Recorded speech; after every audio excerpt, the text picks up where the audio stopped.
get a lot of play in the birth narrative, in the regular Christmas, stories that we like to imagine. We don't think a lot about Joseph because, of course, he's not the one that suddenly found himself pregnant with the Son of God.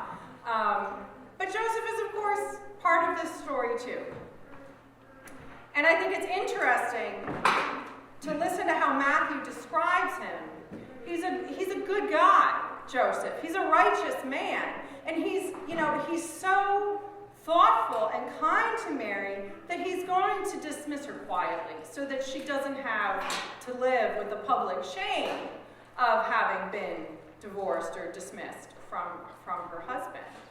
What a nice guy, He's doing the right thing, and he's doing it in the best way possible so that Mary doesn't have to suffer much in the wake of this end of their relationship. Joseph could have gone on with this plan, and he could have lived the rest of his life thinking that he had done the right thing. And in fact, the world would have said to him, "You have done the right thing, and boy, you even did it so kindly to her. You did the best you could in a difficult situation, and you are indeed righteous and right." What a good guy Joseph could have been. But God has other plans. God says to Joseph, it's not enough to just be righteous and right. But God comes to Joseph and reminds Joseph that there is more to life than being righteous. There is love.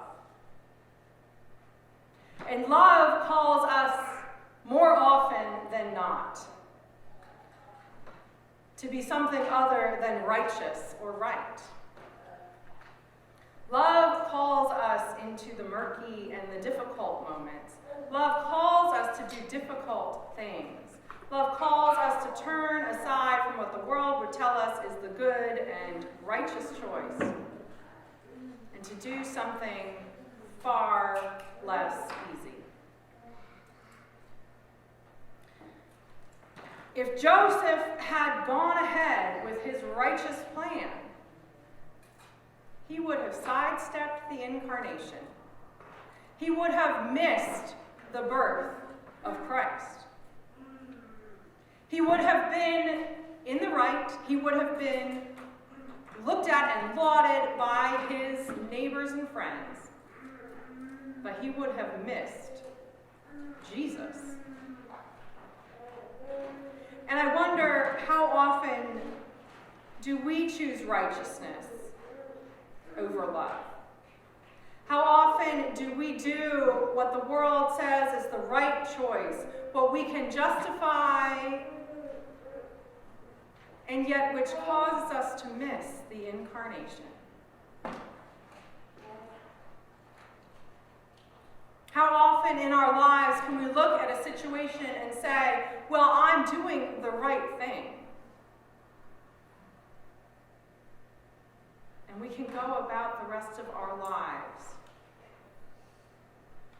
having put that burden aside, having put that difficult situation somewhere else. And we can go about the rest of our lives imagining that we are no longer a part of that.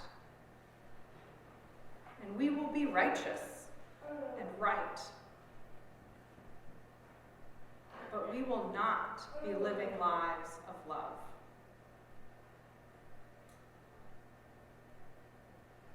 Anyone who has ever experienced love, be it romantic love, parental or child love of a parent, or just a deep loving friendship, or any kind of love, knows that love is not that simple. It is not always knowing this is the thing that is the right thing to do, and now I can just move on. Love, in fact, pretty much never allows us to just move on. God comes to Joseph and says it's not just about being righteous. It's about love. One of the commentaries that I read this week posed a really interesting question, and a question that I find myself wondering sometimes. Do we really need the birth of Christ anymore? Do we really understand that we do need the incarnation anymore? Or have we allowed ourselves to be so caught up in doing the right thing, the righteous thing, to believe that those issues and those people are not our concern because we have done what is right? That we don't need the love that comes to us at Christmas anymore. And here is the truth, that if we do so believe that our lives are good and righteous, that all of that we have done is good and righteous, and that we are not connected to those whose lives are not good at this time, then we don't need Jesus. We can, like Joseph planned, just go about our lives.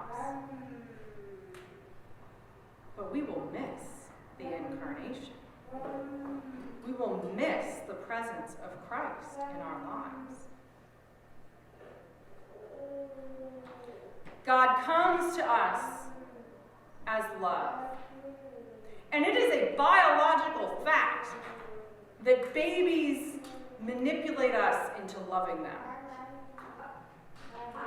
It is true. It is for their own survival. Because they're hard. Love is hard and babies are hard. But God comes to us as this kind of love. The love that you feel when you look at a baby. They give so much to us, but they require an awful lot. This is the love that our righteous lives can skip, can miss, and we may not even realize it. We do need Jesus. We do need the incarnation. We need this love. And it is here for us. And it is in our lives. And it is in our world.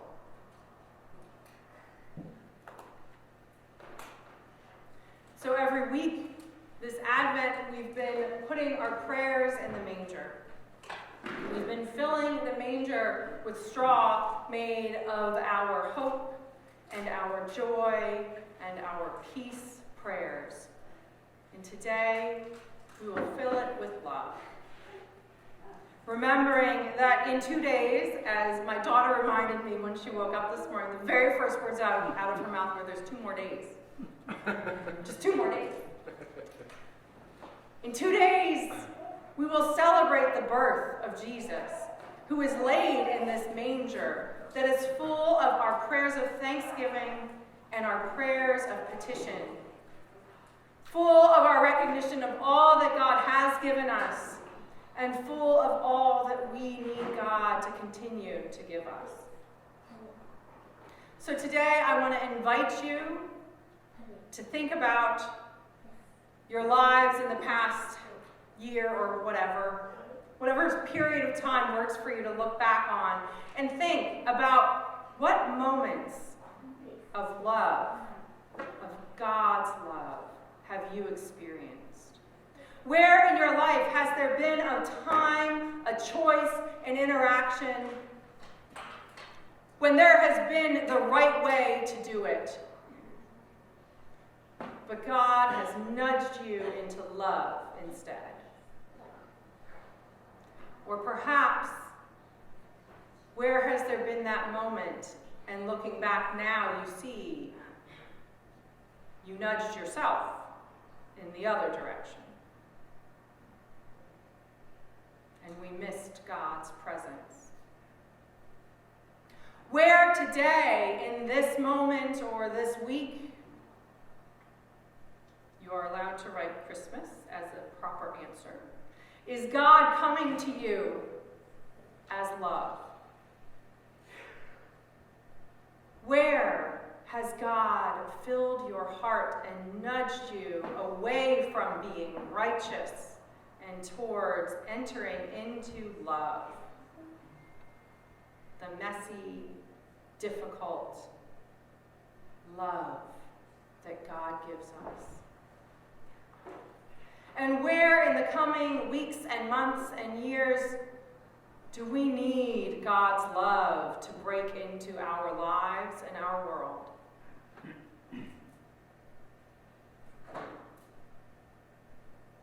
Where in our world and our lives do we anticipate being challenged between being righteous and being loving? And as you think about this, and I'm going to hand out the strips, or Jay, would you help me do that again? Thanks. As Jay hands out the strips of straw for us to write our prayers on, remember it can just be a word. It does not have to be an essay.